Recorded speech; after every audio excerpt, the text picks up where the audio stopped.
دا کور د پاک الله دی او وطن دی د سرور. الله اکبر الله اکبر. دا کور د پاک الله دی او وطن دی د سرور. درنو اوریدونکو، ستاسو پام راوړو د الحاج مولوي محمد یاسین فهیم صاحب د نبوي سیرت خپرونې ته. دې هیله چې دا خپرونه تر پایه پورې واورئ. الله اکبر الله اکبر. بسم الله الرحمن الرحيم. الحمد لله رب العالمين حمد الشاكرين، الصلاة والسلام على سيد الأنبياء والمرسلين سيدنا ونبينا وشفيعنا ومولانا محمد وعلى آله وأصحابه الطيبين الطاهرين. قدرمنو اوریدونکو د ژوند د لارې د خپرونې مینوالو، السلام علیکم ورحمة الله وبرکاته. ستاسو روغتیا او خوشحالي د پاک رب نه غواړم، په دې هیله چې د صحت او عافیت جامې په تن ولرئ او خوشحالي مو په برخه وي. دا دی زه محمد یاسین فهیم د ژوند د لارې د خپرونې په وړاندې کولو کې ستاسو په خدمت کې یم، په دې هیله چې دا خپرونه ستاسو د پام وړ وګرځي. قدرمنو اوریدونکو، زموږ د نننۍ خپرونې موضوع بیا هم د محمد رسول الله صلی الله علیه وسلم مبارک سیرت دی، خو په نننۍ خپرونه کې به د مکې مکرمې فتحه وڅیړو. کله چې د الله رب العزت دین تقویه شو او د مسلمانانو تعداد او د صحابه و کرامو رضوان الله تعالی علیهم اجمعین شمیر زیات شو، الله رب العزت اراده وفرمایله چې محمد رسول الله صلی الله علیه وسلم او مسلمانان دې مکې مکرمې ته ورداخل شي او کعبه شریفه دې د بتانو څخه پاکه کړي چې د خلکو لپاره د برکت او هدایت ذریعه شي، او مکه خپل هغه اصلي حالت ته راوګرځي چې پخوا وه او د خلکو لپاره د ثواب د ګټلو او امنیت ځای شي.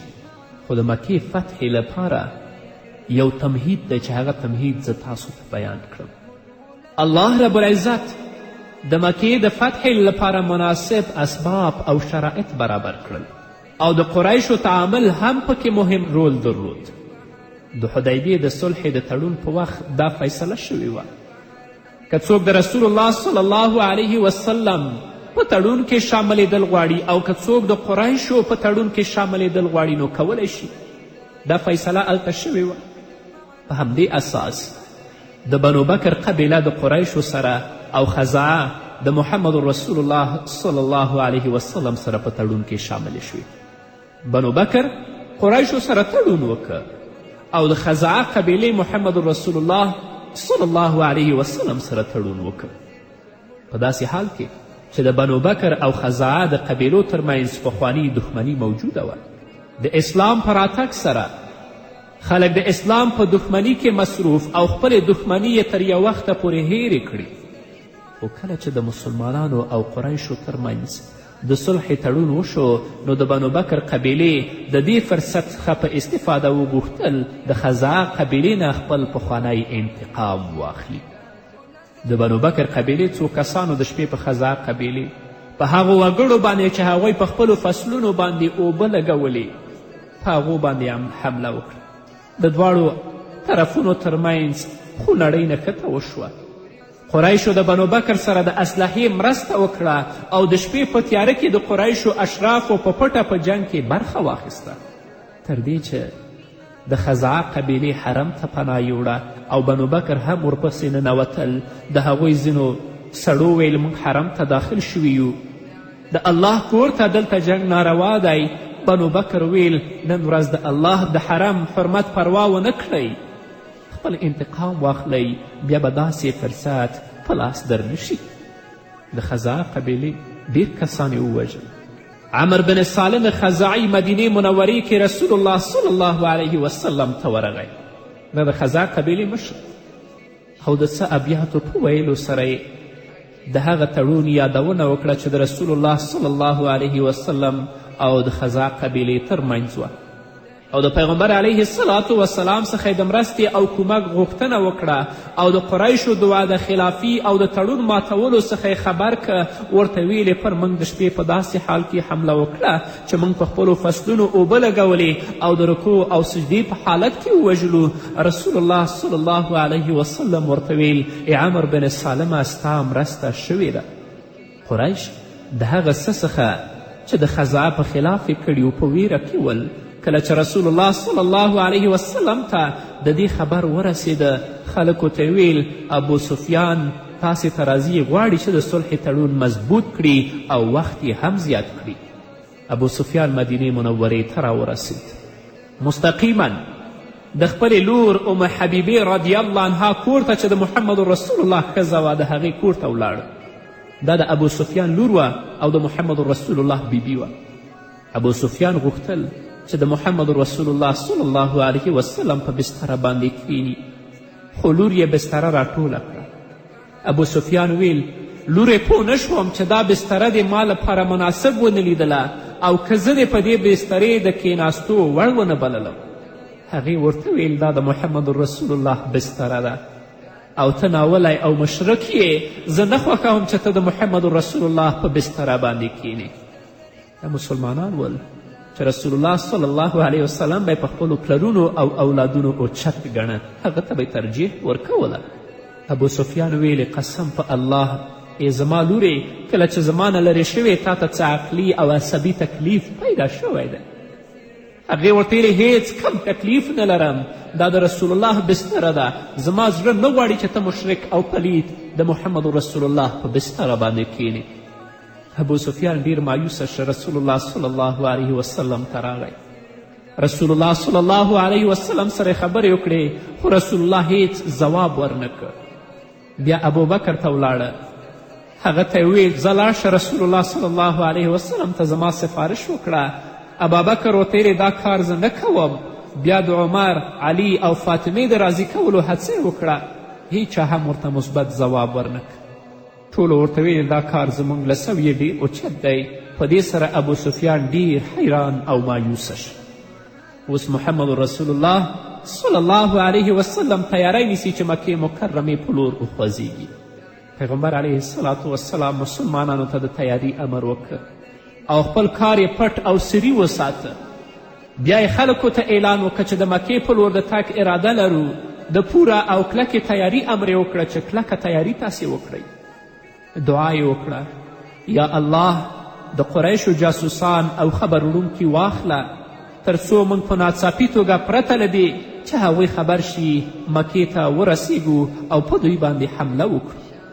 رسول الله صلی الله علیه وسلم د هجرت په 8م کال د روژې په مبارکه میاشت کې د 10,000 مسلمانانو سره له مدینې منورې څخه د مکې په لور وخوځېد. رسول الله په مخ روان و تر دې چې په زهران کې پړاو واچو. دا د یو ځای نوم و. الله رب العزت د قریشو څخه د اسلامي لښکر خبر پټ وساته. قریش د ویرې او انتظار په حالت کې ول. مکې ته د تګ په وخت کې په لاره کې د رسول الله صلی الله علیه وسلم د کاکا زوی ابو سفیان بن حارث بن عبدالمطلب د رسول الله صلی الله علیه وسلم مخې ته راغی. چې کله مخې ته راغی محمد رسول الله صلی الله علیه وسلم ترې مخ واړو، ځکه چې هغه به رسول الله صلی الله علیه وسلم ته ډیر تکلیف او اذیت ورکوه او د محمد رسول الله غیبت به یې کوه. دا لاړه د خپل تره زوی ته حضرت علي ته شکایت وکړه او ګیله یې وکړه. حضرت علي کرم الله وجهه مشوره ورکړه چې محمد رسول الله صلی الله علیه وسلم ته د مخې له لور راشه او هغه خبره ورته وکړه کما چې د یوسف علیه السلام وسلام ورونو یوسف علیه السلام وسلام ته کړې وه. تالله لقد آثرک الله علیه. د یوسف ورونو یوسف علیه السلام وسلام سره خیانت وکړه او په آخر کې دا خبره یوسف علیه السلام ته وکړه قسم په الله چې الله تا ته پر موږ ترجیح درکړې ده په داسې حال کې چې موږ په غلطي کې وو. نو ابو سفیان چې د رسول الله د تره زوی و همداسې وکړل. رسول الله صلی الله علیه وسلم ورته ویل لا تسریب علیکم اليوم یغفر الله لکم وهو ارحم الراحمین. تاسې نن ورځ آزاد یاست. ارحم الراحمین رب دې تاسې ته بښنه وکړي. له هغې وروسته ډېر ښه او پوخ مسلمان شو. او تر آخره پورې د محمد رسول الله صلی الله علیه وسلم په مخ کې له شرمه سر پورته نه کړ. قدرمنو اوریدونکو، نور به م واورو په دې هکله، خو هغه د یوې دمې نه وروسته ملتیا مو وکړي. هر کال کې د هر ځای څخه راځي ورته حجان، نیکبخته انسانان ورشتي دی د ټولو موجوداتو ټولو ځمکونه بهتر. الله اکبر الله اکبر، د ټولو موجوداتو ټولو ځمکونه بهتر. الله اکبر الله اکبر، دا کور د پاک الله دی او وطن دی د سرور. الله اکبر الله اکبر. قدرمنو اوریدونکو، بیا هم زموږ سلامونه او نیکې هیلې ومنئ. رسول الله صلی الله علیه وسلم لښکر ته امر وکړ چې ټول لښکر اورونه بل کړئ. په دې شپو او ورځو کې د حالاتو د څارنې لپاره ابو سفیان راوتلی وګرځېده. عباس بن عبدالمطلب د رسول الله صلی الله علیه وسلم کاکا وایي د ابو سفیان څخه مې واورېدل چې وی ویل ما کله هم دومره زیات اورونه او دومره لوی لښکر نه و لیدلی. بدیل بن ورقا ورته په ځواب کې ویل دا به د خزعه د قبیلې خلک وي کوم چې د جنگ غیرت دلته راوستی دي. ابو سفیان ورزیاته کړه او وی ویل خزعه له دې څخه عاجز او ناتوانه دي چې دومره لوی لښکر دې چمتو کړی شي. عباس رضی الله تعالی عنه وایي ما پې آواز وکړ چې یا ابو حنزله، یعنی ابو سفیان ته مې آواز وکړ. هغه راغبرګه کړه ته ابوالفضل یې؟ ما ورته ویلې هو. ده راته ویلې مور او پلار مې در نظار دلته څه کوې؟ عباس هم د رسول الله مخې ته راغلی.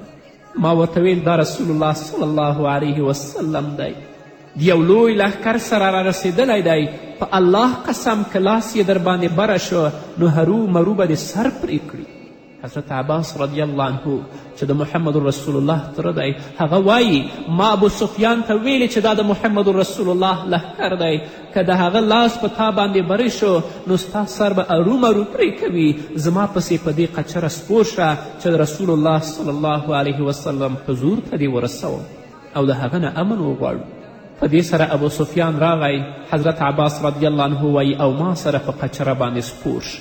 موږ د رسول الله صلی الله علیه وسلم خواته روان وو چې د عمر بن خطاب ځای ته ورسېدو. هغه چې ما پسې ابو سفیان سپور ولید وی ویل دا د الله دښمن ابو سفیان دی. الحمدلله چې الله پاک د کوم تړون او عهد څخه پرته زما لاس ته راوست. غوښتل چې د ابو سفیان سر پرې کړي. په دې وینا سره مې حضرت عباس وایي قچره وزغلوله. هغه هم په ډیر بیړه راپسې روان و، خو موږ ترې مخکې شو او زه سمدستي د رسول الله صلی الله علیه وسلم په خدمت کې حاضر شو. همدې ترڅ کې عمر رضی الله تعالی عنه هم راورسید او وی ویل ای د الله رسوله ابو سفیان زموږ په لاس کې پرېوتی دی، اجازه راکړه چې سر یې پرې کړم. حضرت عباس رضی الله تعالی عنه وایي ما ویل ای د الله پیغمبره ما هغه ته پناه ورکړې ده. رسول الله صلی الله علیه وسلم ویل د ځان سره خپل ځای ته یوسه. سهار یې ما ته راوله. سهار مې د محمد رسول الله خدمت ته راوست. د لیدلو سره سم ورته ویل ستا په حالت افسوس دی ای ابو سفیانه، آیا هغه وخت تر اوسه نه دی رارسېدلی چې ته په دې باندې اعتراف وکړې، ته په دې باندې اقرار وکړې چې الله یو دی او هیڅ شریک نه لري؟ ابو سفیان محمد رسول الله ته ځواب ورکړه زما مور او پلار دې له تا زار شي، ته څومره مهربان، څومره کریم او څومره نږدې ملګری یې. زه په دې عقیده یم که چیرې د الله تعالی پرته بل خدای موجود وی نو هرومرو به یې زما سره څه مرسته کړې وی، نو د الله پرته بل معبود نشته. بیا وروسته محمد رسول الله ورته وفرمیل ابو سفیان ډیر افسوس دی، تر اوسه په دې باور نه لري چې زه د الله تعالی رسول یم. په دې اړه ابو سفیان ځواب ورکړه زما مور او پلار دې له تا نه قربان شي، څومره مهربان، څومره کریم او څومره مشفق یې. په دې هکله مې زړه تر اوسه په بشپړ ډول ډاډمن نه دی. یعنې د رسول الله په رسالت اقرار ونه کړ. په دې مهال ورته عباس رضی الله عنه وفرمیل خوار شي ایمان راوړه او د اسلام په لیکه کې داخل شه. د دې سره ابو سفیان په اسلام مشرف شه. د ایمان قبلولو څخه وروسته ما رسول الله صلی الله علیه وسلم ته وویل. حضرت عباس وایي د الله پیغمبره ابو سفیان داسې یو سړی دی چې له فخر او ویاړ سره ډیره مینه لري که په دې اړه یو څه ورته وټاکي. رسول الله صلی الله علیه وسلم دا وړاندیز ومنه او وی ویل څوک چې د ابو سفیان کور ته داخل شو هغه په امن شو او څوک چې مسجد حرام ته داخل شو هغه هم په امن شو. حضرت عباس رضی الله عنه وایي ما ابو سفیان ته وویل چې زر تر زره خپل قوم وژغوره او نجات ورکړه. ابو سفیان په ډیره بیړه ځان مکې مکرمې ته ورسوه او په لوړ آواز یې غږ وکړ ای قریشو دا دی محمد صلی الله علیه وسلم د یو داسې لښکر سره راورسید چې مقابله یې ناشونې ده. یاد ولرئ څوک چې د ابو سفیان کور ته داخل شو هغه په امن شو، څوک چې خپله دروازه ځان پسې بنده کړي هغه په امن شو او څوک چې حرم ته داخل شو هغه هم په امن شو. د دې سره خلک تیت شول، خواره شول، څوک خپلو کورونو ته لاړل او څوک حرم ته ننوتل. علامه ابن اسحاق رحمه الله لیکي چې په دې ورځ صفوان بن امیه او عکرمه بن ابي جهل د خندمه په سیمه کې سنګرونه ونیول او د مسلمانانو د مقابلې لپاره یې ځینې خلک د ځان سره چمتو کړل. د خالد بن ولید په مشري د مجاهدینو یو ګروپ د هغوی سره د مقابلې لپاره ورغی. د سرسري جنگ په ترڅ کې د مشرکانو تقریبا 12 تنه ووژل شول او نورو ماتې وخوړله او همدارنګه صفوان بن امیه او عکرمه بن ابي جهل وتښتېدل.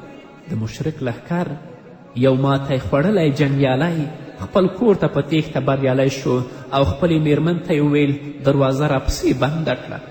میرمنې ورته وویل هغه ستا لافې او د ستا غیرت څه شو؟ تا خو ویل زه غواړم چې د محمد صلی الله علیه وسلم ځینې ملګري ستا خادمان جوړ کړم. هغه په دې بیتونو خپلې میرمنې ته ویل انک لو شهدت یوم الخندمه اذا فر صفوان وفر عکرمه واستقبلتهم بالسيوف الململمه يقطعن كل صاعد وجمجمه ضربا فلا تسمع الا غمغمه لهم نهيت خلقنا وهمهمه لم تنطقي باللوم ادنا کلمه.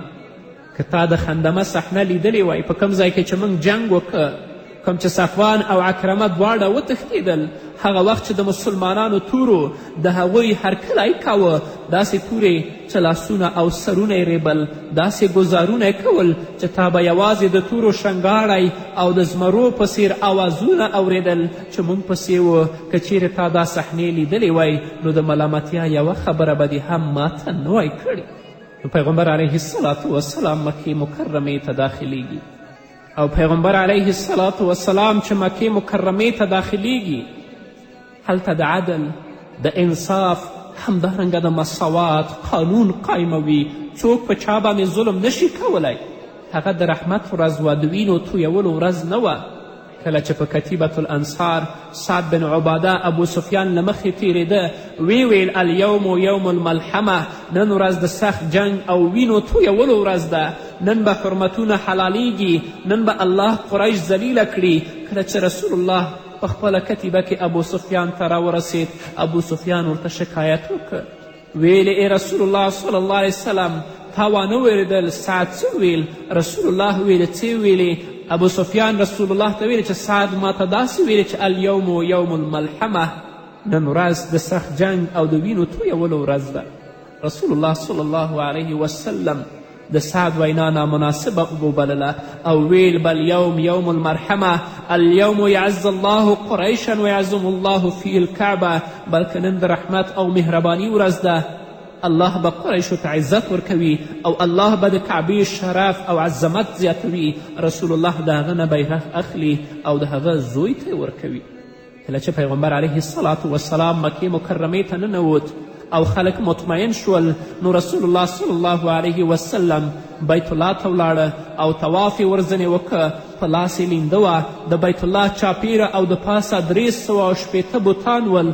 رسول الله صلی الله علیه وسلم بوتان په لیندۍ وهل او دا یې ویل وقل جاء الحق وزهق الباطل ان الباطل کان زهوقا قل جاء الحق وما يبدئ الباطل وما يعيد حق راغی او باطل محوه شو. باطل ارومرو محوه کیدونکی دی. بوتان یو په بل پسې پر مخې پرېوتل. کوم یوه ته به چې رسول الله اشاره وکړه هغه به پر مخې پرېوت. رسول الله صلی الله علیه وسلم د کعبې په داخل کې څه تصویرونه او انځورونه ولیدل نو د هغې د شلولو او ماتولو حکم یې وکړه او اصحابو کرامو هغه له منځه یې وړل. په دې هکله به هم قدرمنو اورېدونکو نور واورو خو هغه په نورو خپرونو کې. نو دا به زموږ نننۍ خپرونه چې ستاسو درانه حضور ته وړاندې شوه تر بلې خپرونې پورې چې زه بیا هم ستاسو درانه حضور ته راځم. تاسو ټول په پاک رب سپارم. پاتې ژوندم نیکمرغه، ښاد، بریالي او کامیابه اوسئ. پرې اورې انوارونه او دی ځای د عظمتونو د سترو تاریخونو نثاري د ښارونو منزل د په قرآن دی او په وحو معطر. الله اکبر الله اکبر منزل د په قرآن دی او په وحو معطر. الله اکبر الله اکبر دا کور د مکرنا دی او وطن دی د سرور. الله اکبر الله اکبر تر پاک نام دی ځان شي زما روح او زما سر. الله